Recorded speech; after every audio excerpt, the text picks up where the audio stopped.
সাল্লাল্লাহু বলেন মান সামা রমাদান সুম্মা আতবাহু সিত্তা মিন শাওয়াল কানা কা সিয়ামিত দাহর। আল্লাহ রাসূল সাল্লাল্লাহু বলেন রমজান মাসের সিয়াম পালনের পর শাওয়াল মাসে যে ব্যক্তি 6টি সিয়াম পালন করবে আল্লাহ রাসূল সাল্লাল্লাহু বলেন সে ব্যক্তি সারা বছরে সিয়াম পালন করবে।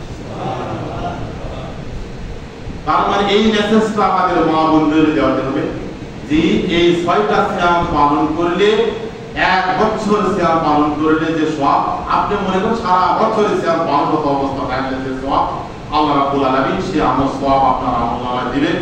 আর মা বোনদের এটা ইখতিলাফপূর্ণ মাসালা, যাদের মা বোনদের যে রমজানের রোজাগুলো ছুটে গেছে যদি সম্ভব হয় তারা রমজানের রোজা রাখার পর এই সিয়ামটা রাখবে। আর যদি এমন পর্যায়ে পৌঁছে যায় যে রমজানের সিয়াম রাখার পরে 6টা রাখার সময় হচ্ছে না, তাহলে এটা যদি মাসের মধ্যে সীমাবদ্ধ তাহলে শাওয়ালের এই 6টা রোজা রাখতে হবে আগে।